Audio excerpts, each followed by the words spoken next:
Untuk bisa menikmati keindahan bawah laut, tentu ada prosedur yang harus dipahami.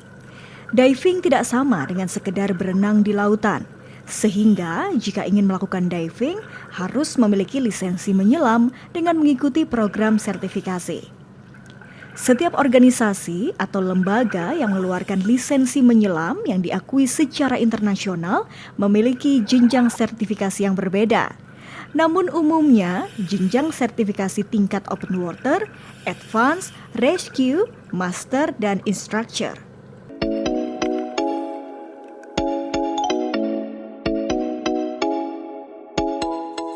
Nah, karena saya dan rekan saya Fajri sudah mengantongi Open Water License, kami akan mengajak Anda untuk mengetahui prosedur penyelaman tingkat advance dan kami memilih Pulau Bali sebagai lokasi penyelaman kali ini. Dan langsung saja kami mengunjungi salah satu dive center di Bali.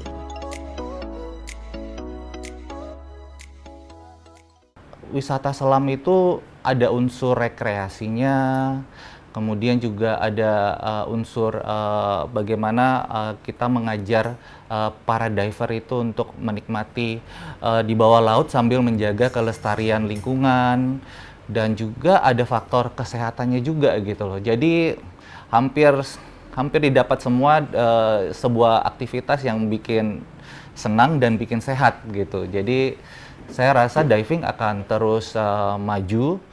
Tapi kuncinya adalah di saat pengenalan diving bagi para pemula.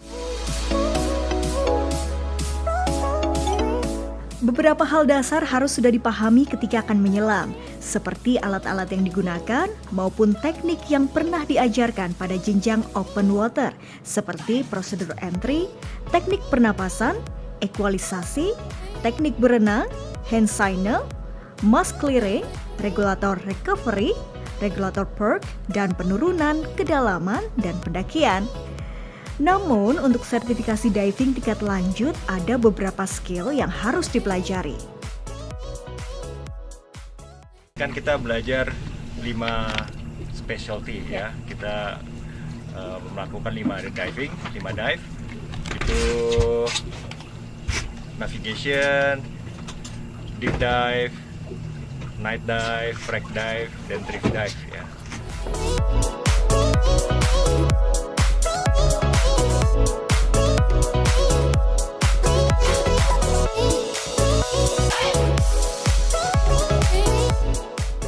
Lima specialty diving kita pelajari di 3 lokasi berbeda di Pulau Bali.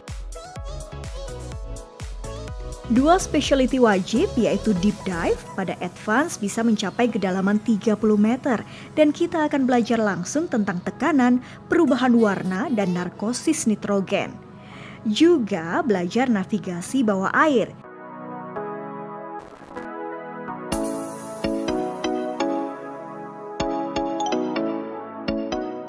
Kita akan belajar cara menavigasi dengan benar dan menggunakan lingkungan di bawah air untuk navigasi alami.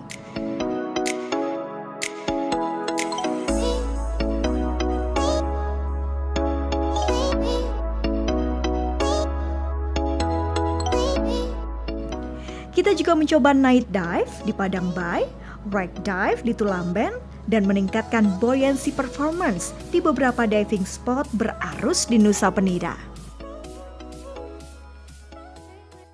Yang harus diperhatikan oleh para diver adalah terutama mereka mempunyai buoyancy atau daya apung yang bagus, karena kadang-kadang arus itu dorong kita ke bawah, dorong kita ke atas, jadi kita harus bisa bereaksi dengan cepat tanpa panik ya. Bereaksi dengan cepat agar kita tidak menabrak karang itu.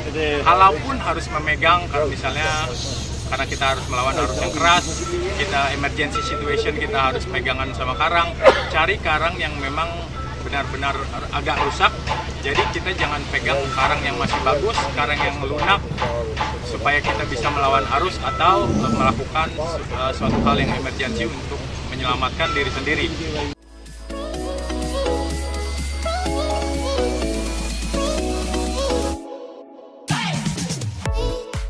Diving kini memang sudah menjadi semacam gaya hidup, terlihat dengan semakin meningkatnya penikmat diving dari berbagai kalangan. Meski diving digunakan masyarakat sebagai refreshing atau rekreasi, keselamatan harus selalu diutamakan. Maka perlu bagi siapapun yang ingin mencoba diving untuk tahu teknik diving yang baik dan memiliki sertifikat diving.